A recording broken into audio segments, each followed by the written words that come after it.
Bonjour à toutes et à tous, merci d'être présents à ce webinaire. On va pouvoir commencer.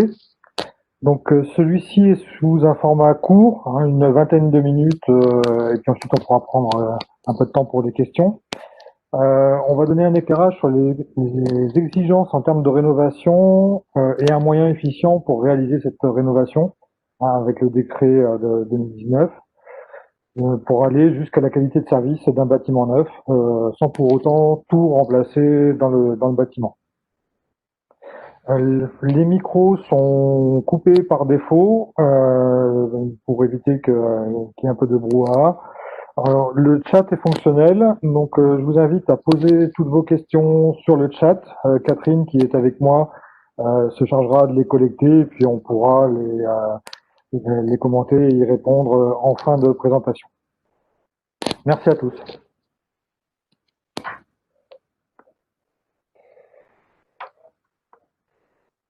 Donc, on va parler de la rénovation. Donc, les sujets qu'on va aborder pendant la présentation sont déjà une présentation du marché de la rénovation tertiaire, assez rapidement.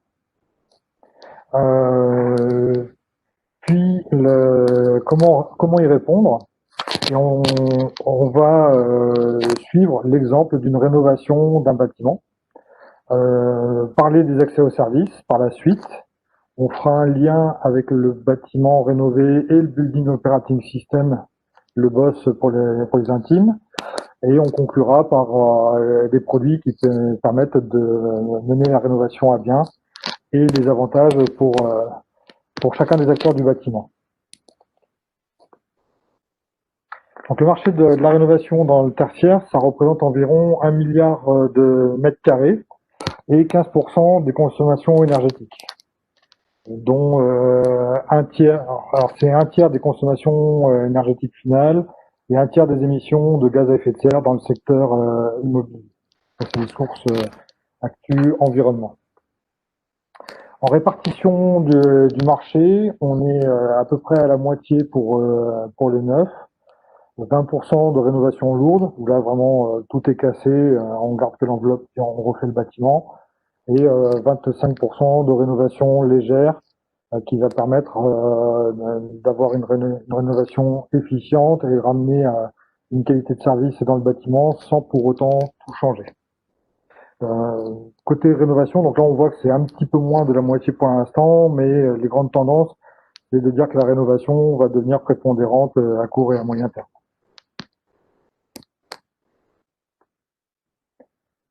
Donc côté francilien, le marché francilien, on constate qu'il y a 50% du parc qui est obsolète aujourd'hui vis-à-vis des nouvelles exigences, aussi bien écologiques et économiques, tout ce qui est énergétique, que fonctionnelles. On aimerait bien avoir des bâtiments qui aient un petit peu plus de confort et de service aux clients.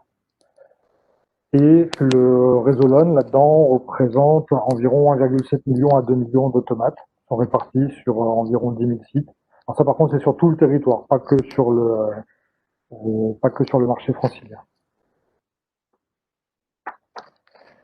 Donc la rénovation, pour répondre au décret tertiaire. Alors ce décret, il impose une économie à tous les bâtiments de plus de 1000 mètres carrés, qui vont avoir des objectifs dans le temps et qui vont évoluer. Donc en 2030, ce sera d'abord 40% d'économie.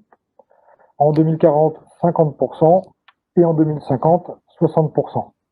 Alors ces objectifs, ils sont établis par rapport à une année de référence qui sera choisie entre 2010 et 2020. Et c'est en fonction de ces objectifs et de cette année de référence qu'il y aura à établir un plan d'action qui devra être réalisé, mis en œuvre et suivi avec une déclaration annuelle auprès de l'ADEME, donc la plateforme Opéra, et qui devrait être fait tous les ans au plus tard le 30 septembre pour l'année précédente. Et tout ça, ça commence en 2021. Donc les actions qui sont préconisées, c'est l'installation d'un système de management de l'énergie, choisir une année de référence et faire le plan d'action en fonction de ça, installer les équipements performants et les dispositifs de contrôle pour faire en sorte que le bâtiment puisse atteindre ses économies d'énergie, et en faire le suivi avec la déclaration annuelle comme on vient de le mentionner. Alors, je vous mets des liens utiles pour avoir toutes les informations là-dessus, vous avez le texte du décret qui est sur les J-France et la plateforme Opéra de l'ADEME, dont vous avez le lien ici, qui est déjà fonctionnelle et puis qui va évoluer petit à petit, qui va s'enrichir, mais elle est déjà active. Donc je vous invite à aller regarder. Il y a en plus dessus quelques liens avec des conseils sur les modes opératoires pour pouvoir satisfaire aux exigences du décret. On va passer à un exemple de rénovation d'un bâtiment. Donc on va partir sur un visuel avec un bâtiment qui est équipé en gestion simple de CVC, donc clim, ventilation, chauffage, et qui a une GTB, un bâtiment tout ce qu'il y a plus standard. Donc on a notre bâtiment, on va entrer dedans. Alors ce qu'on retrouve à l'intérieur du bâtiment, c'est une configuration assez habituelle, avec un copier-coller à peu près entre les étages et une GTB qu'on voit ici en bas à gauche. Vous avez la régulation CVC avec un réseau LON sur l'étage, un routeur, et ensuite sur la gauche, là, on voit la colonne vertébrale qui est en réseau Ethernet et qui va redescendre vers la GTB. Donc là, on est dans une configuration tout à fait standard d'un bâtiment sur lequel on va pouvoir imaginer une rénovation et une évolution des produits et des services. Déjà, une première étape possible, tout en gardant l'infrastructure identique, sans aucun changement, c'est mettre à jour les concentrateurs de réseau pour prendre non plus des routeurs simplement LON, mais des routeurs ISOT.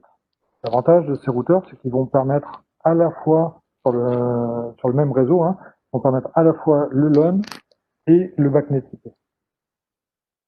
Alors, on va faire un zoom sur une régulation terminale. Donc, sur ma régulation terminale, on a du CVC avec de la gestion de confort et d'énergie, avec des programmes horaires, de la détection de présence.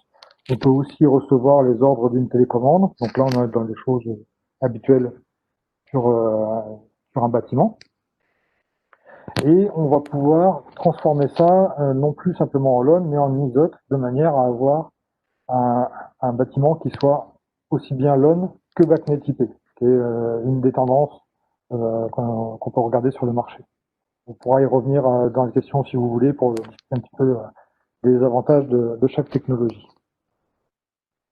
Alors l'avantage de cette solution qu'on va utiliser pour rénover, donc on voit bien que c'est une rénovation qui permet de ne pas changer toute l'infrastructure du bâtiment. On garde les mêmes câblages, on garde les mêmes principes. On va pouvoir y ajouter la régulation de lumière. Donc, le régulateur ISOT, il va gérer nativement la lumière en DALI. Donc en plus de la régulation CVC, sans surcoût, et là un point important, on n'a pas d'ajout de matériel, pas d'extension, de câblage ou de choses supplémentaires pour faire la régulation de lumière. C'est déjà intégré au régulateur. Donc on a une vraie source d'économie dans la rénovation, aussi bien sur la partie installation que ensuite exploitation avec en évitant la multiplication du matériel.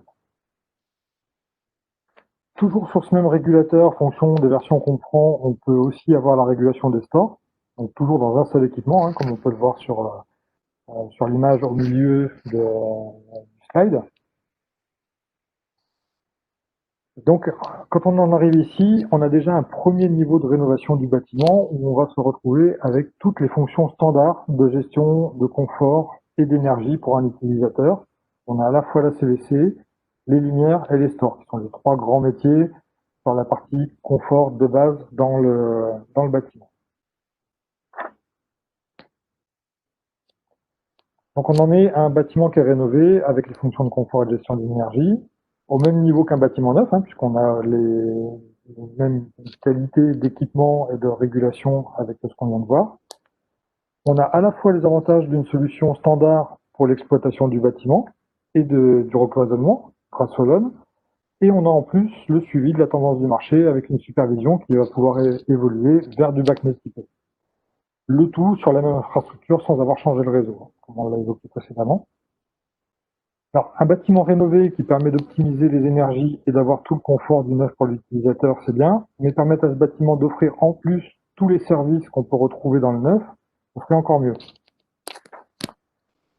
Alors pour ça, on reprend notre schéma et là où on en est de la rénovation avec notre bâtiment. Ce même matériel qu'on vient de voir, il va permettre, grâce à de la connectivité Bluetooth qui est déjà intégrée dedans, d'utiliser une télécommande virtuelle sur smartphone. Donc on augmente encore d'un degré l'accès au service, puisque maintenant on n'est plus avec des simples télécommandes, on est avec des télécommandes sur smartphone. Et un petit peu plus dans l'air du temps. Toujours grâce au Bluetooth, on va pouvoir ajouter des services comme la géolocalisation et les services associés. Pourquoi? Parce que les multicapteurs que vous voyez ici, ces multicapteurs ont du Bluetooth, et donc le Bluetooth, il a deux fonctions principales. Une qui est la communication avec la télécommande virtuelle, donc ça c'est l'application smartphone, et une autre qui est la fonction qu'on appelle iBeacon. Quoi le iBeacon? C'est chaque multicapteur devient un émetteur, il va émettre un signal standardisé que les smartphones vont pouvoir recevoir, et les applications de géolocalisation se basent sur la réception de ces signaux iBeacon pour pouvoir vous localiser dans le bâtiment et afficher là où vous êtes sur un plan, sur votre application. Et à partir de là, c'est la porte ouverte à différents services, comme le guidage vers une salle de réunion, pourquoi pas la réservation automatique de la salle de réunion disponible la plus proche, ou rejoindre une personne, ou aller vers des points d'intérêt, etc.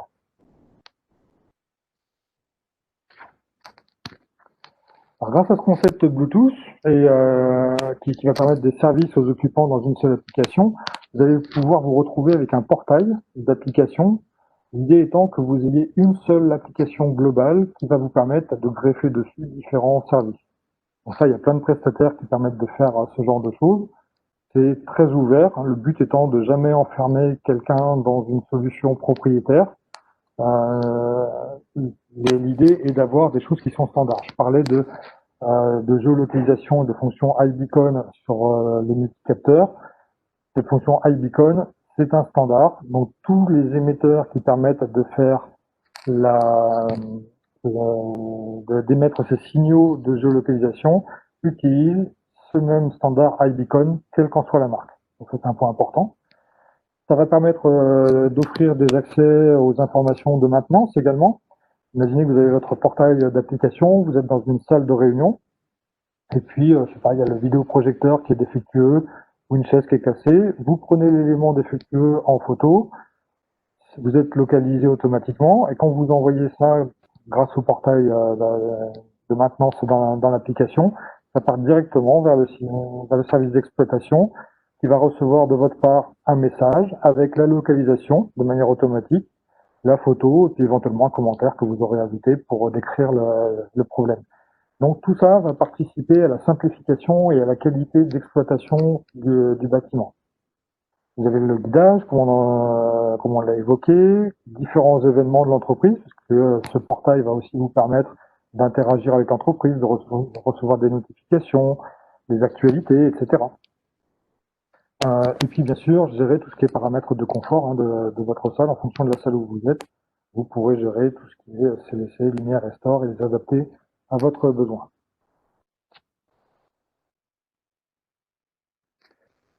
Alors, on parle des bonnes pratiques d'infrastructure du bâtiment d'une manière générale, et notamment du Building Operating System, le BOSS. Alors, est-ce que mon bâtiment rénové, il peut aller jusque-là et satisfaire aussi aux nouvelles tendances qu'on a, des bonnes pratiques pour réaliser l'exploitation d'un bâtiment? Alors, petit rappel d'architecture sur le Building Operating System, c'est quelque chose qui est défini en 3 couches. On a tout d'abord le Building Operating System dont on parle et qui est un système qui va faire l'agrégation des données. D'une part, c'est ce qui va permettre d'être le liant de tous les réseaux et tous les médias qui sont sur la couche en dessous et grâce à un réseau Ethernet et des web services à tout ce qui est sur la couche au-dessus. Donc si on l'applique à notre bâtiment qu'on vient de voir tout à l'heure, là, qui se retrouve sur la droite, le Building Operating System, c'est une solution logicielle qui va se retrouver au niveau du PC qui était en bas à gauche dans le bâtiment. Et c'est lui qui va fédérer tous les réseaux et tous les médias, que ce soit de l'Ethernet, que ce soit du filaire, que ce soit de la radio, peu importe. Tout ça est défini et autorisé. Le but du bâtiment et d'une architecture telle que définie et recommandée aujourd'hui, c'est pas de mettre de l'Ethernet partout, ou du LAN partout, ou du BACnet partout, peu importe. Le but, c'est d'avoir le bon réseau au bon endroit pour la bonne fonction, comme du MBus pour les compteurs d'énergie, par exemple. Les compteurs électriques, c'est bien souvent du Modbus, etc. On ne va pas révolutionner ça. En revanche, le boss, son métier, c'est d'agréger toutes ces données et de faire en sorte d'offrir des web services vers des applications tiers. Alors sur notre bâtiment, on a le Building Operating System qu'on le voit là, qui est au niveau de la GTB par exemple. Vous avez le lien grâce au Building Operating System avec tous les services tiers actuels et futurs qu'on pourra imaginer, puisque c'est totalement ouvert. Donc que ce soit de la supervision, bien sûr, mais aussi d'autres services. Hein. On a parlé tout à l'heure de géolocalisation, on a parlé d'interaction avec la réservation des salles, etc. Le BIM aussi, hein, la maquette virtuelle du bâtiment, qui jusqu'à maintenant était plutôt une maquette virtuelle en début de projet qui permet de faire le déroulé du projet. Maintenant, on parle de jumeaux numériques, c'est-à-dire qu'il y a une interactivité. Une fois que le bâtiment il est fait, grâce au BOSS et à l'ouverture et au web service, vous allez avoir la mise à jour de la maquette numérique. C'est pour ça qu'on parle maintenant de jumeaux numériques, et tout simplement de maquette numérique. Et tout ça, on est toujours bien sur un bâtiment rénové sans avoir tout démonté et tout changé. Et puis on a la couche terrain, donc tout ce qui est CVC, Linear Store, alors aussi la partie service aux usagers, et puis ce qu'on voit un peu moins dans les bâtiments, hein, sur la production, le SSI, les ascenseurs, etc.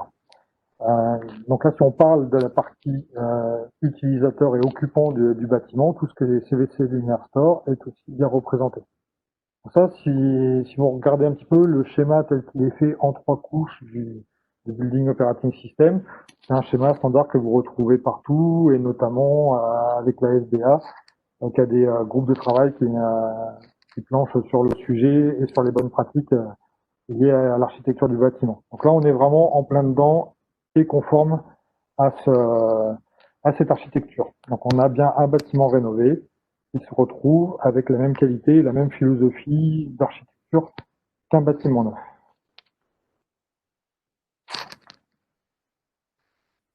Voilà, donc au total, on a bien l'architecture des 3 couches. Mon bâtiment rénové, il respecte le BOSS, il apporte l'intégralité du confort et il ouvre le bâtiment vers la connectivité et les services. Un point important, c'est qu'il n'y a pas forcément besoin de mettre tout ça en place en même temps.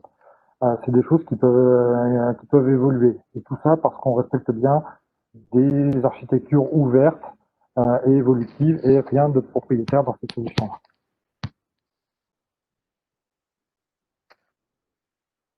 Alors, les produits pour mener une rénovation comme celle-ci, on va faire un zoom sur tout ce qui est le matériel.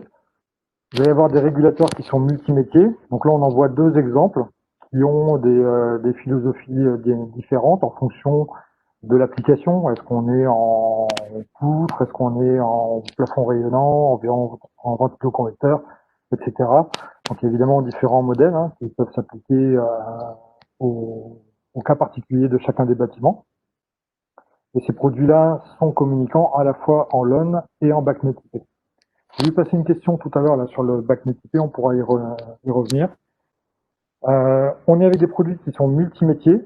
Donc ça c'est important quand on veut faire de la rénovation parce que ces produits multimétiers ils vont éviter de multiplier le matériel sur le site et d'avoir soit des boîtes d'extension et du câblage supplémentaire, soit carrément d'autres contrôleurs, et auquel cas on peut se retrouver avec des réseaux qui sont sous-dimensionnés et il y aurait une intervention plus lourde à faire. Là on a un vrai avantage quand on réfléchit en termes de rénovation, à prendre des contrôleurs qui sont totalement multimétiers, à savoir CVC plus lumière intégrée plus store. On a des multicapteurs qui ont des fonctionnalités en Bluetooth. Donc ça, c'est ce qu'on a vu avec les 2 fonctions, aussi bien pour la télécommande virtuelle que pour la fonction de géolocalisation, qui est un petit peu la base pour pouvoir rajouter des services au niveau d'un bâtiment neuf, et une technologie qui est complètement ouverte et qui va permettre d'utiliser l'infrastructure existante. Donc là, un exemple de télécommande virtuelle et puis d'accès aux services. Alors, rénover les bâtiments, pour conclure, euh, pour avoir une rénovation qui soit à la fois efficiente et qui permette de répondre aux exigences du décret tertiaire, hein, qui impose la rénovation et les économies d'énergie avec des économies qui sont ambitieuses, hein, comme on l'a vu au début de la présentation. Euh, cette rénovation, c'est un pari gagnant pour l'ensemble des interlocuteurs.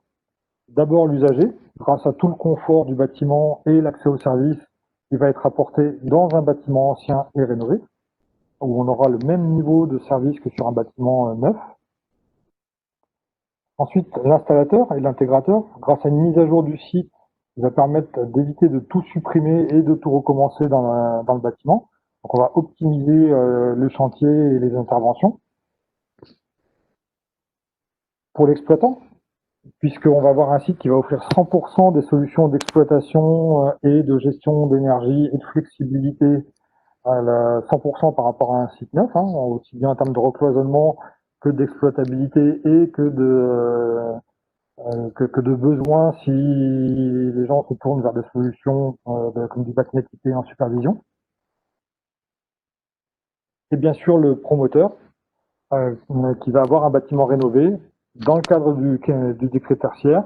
Il aura les mêmes performances de pilotage, de confort, de gestion d'énergie et de service qu'un bâtiment neuf, ce qui va lui permettre d'avoir des occupants. C'est quand même le but premier pour un promoteur. Donc voilà, on va conclure la présentation sur le décret tertiaire et cet exemple de rénovation légère mais complète d'un bâtiment pour aller jusqu'au service au même niveau qu'un bâtiment neuf. Et puis on va passer aux questions. Alors j'en ai vu passer 2 questions. Hop, juste le temps que je les reprenne en même temps. Alors, vous dites BACnet IP sur un câble de type Belden de fil, est-ce que c'est du MSTP? Alors non, c'est pas du MSTP, on parle bien de BACnet IP. Il faut séparer 2 choses, l'IP du média qu'on va utiliser. L'IP, on peut en faire sur de l'Ethernet, on peut en faire sur de la fibre optique, on peut en faire via du Wi-Fi, tout le monde connaît un petit peu ces choses-là. Et donc l'IP, ça ne veut pas dire Ethernet du tout.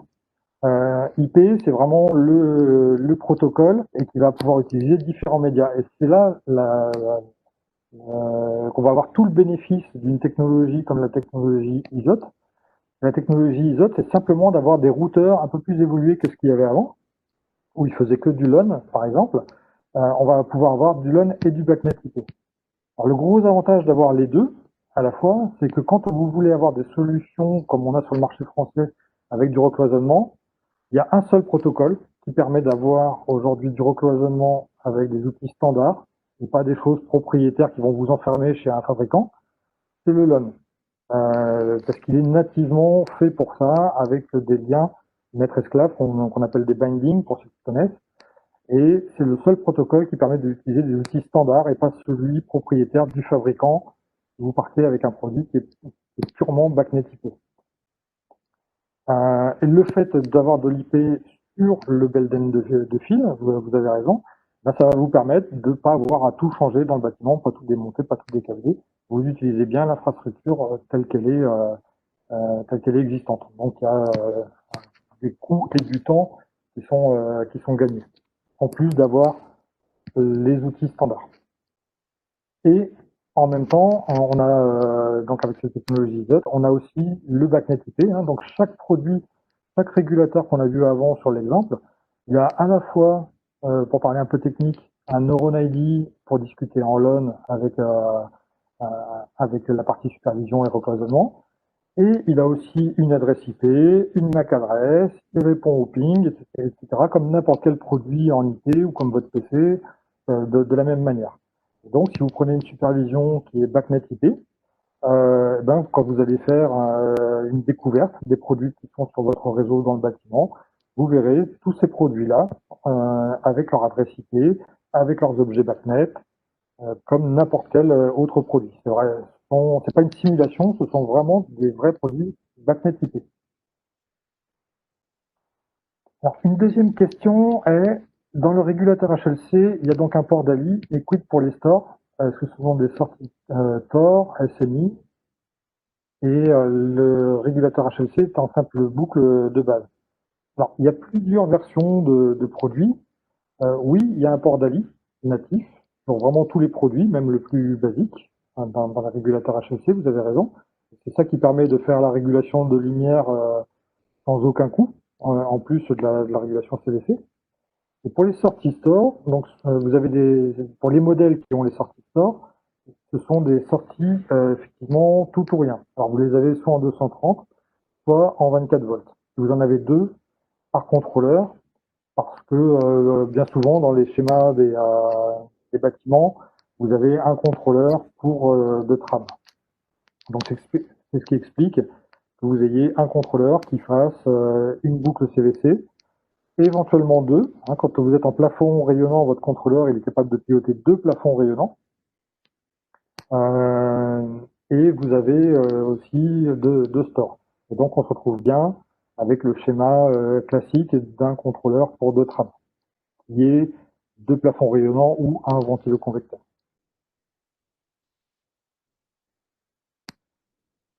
Voilà pour ces deux premières questions. N'hésitez pas, si vous en avez d'autres, à poser. Alors, une troisième question qui vient d'être posée. Comment s'engager sur une performance énergétique et quelle économie énergétique avec une telle rénovation? Alors, vous avez tout un guide qui est établi, entre autres, par l'ADEME pour vous accompagner. Et ce qu'on voit émerger dans le milieu du bâtiment, ce sont des gens, des bureaux d'études, etc., qui vont vous proposer des prestations d'accompagnement si vous ne savez pas exactement vers où vous voulez aller. Et, on peut comprendre qu'avec les directives et puis les objectifs qui sont ambitieux d'économie d'énergie, on puisse avoir besoin d'un accompagnement. Alors, s'engager sur une performance énergétique, de toute façon, le décret exige la performance énergétique telle qu'on l'a vu au départ, avec des objectifs dès 2030. Ça fait un petit peu de temps quand même pour faire des économies. Et on va jusqu'en 2050 comme ça. Donc on part de 40% d'économies en 2030, 50% en 2040 et 60% en 2050. Donc il faut déjà commencer par avoir des mesures de consommation. Et ensuite, fonction de votre bâtiment, de ce que vous avez fait dedans, etc., on vous donne une plage pour choisir l'année de référence entre 2010 et 2020. C'est sûr que si vous venez de faire une rénovation énergétique, vous avez changé toute votre production pour faire des économies en 2018, vous n'allez pas prendre 2018 comme référence, vous allez plutôt prendre 2017 ou avant. Donc, vous allez prendre raisonnablement une année qui vous permettra d'atteindre les objectifs qui sont donc demandés. Il n'y a effectivement pas le droit à l'erreur, comme le dit le commentaire suivant, parce que il y a des amendes à la clé. Si on ne satisfait pas à ces objectifs d'économie, et aussi si on ne communique pas tous les ans avant le 30 septembre les informations énergétiques de l'année précédente. Voilà, donc il faudra vraiment se créer un compte sur la plateforme Opera de l'ADEME et renseigner ces éléments. Alors avec une certaine granularité, c'est-à-dire qu'on va pas, si on a juste un compteur électrique, ça va être embêtant. Il va falloir donner en fonction des différents métiers les consommations, être le plus précis possible, se faire des plans d'action et puis montrer qu'on fait ces suivis de plans d'action, etc. Une philosophie un peu qualité, un peu ISO 9001, je dis ce que je fais, je fais ce que je dis, et je m'engage à faire de l'amélioration continue du bâtiment. Donc effectivement, pour faire tout ça, il y a une partie instrumentation qui est mise en place dans les plans d'action d'un système de management des énergies. Donc vous verrez peut-être passer les acronymes SME dans le vocabulaire sur ce sujet-là, c'est ça, c'est le système de management de l'énergie, où il va falloir mettre en place différents compteurs sur toutes les énergies. Et si vous voulez être précis, faire en sorte d'avoir des compteurs qui puissent séparer les métiers. Par exemple, si vous êtes dans un bâtiment tertiaire, vous allez séparer tout ce qui est CVC, Linéaire et Store avec des objectifs soit individuels, soit globaux. Donc ça, c'est à définir sur chacun des métiers. Si vous êtes dans un bâtiment tertiaire mais qui a une partie industrie, vous allez séparer la partie industrie parce que vos machines-outils, vous aurez du mal à leur faire consommer 40% de moins. Donc vous allez les séparer de l'objectif pour bien rester sur la partie bâtiment, etc.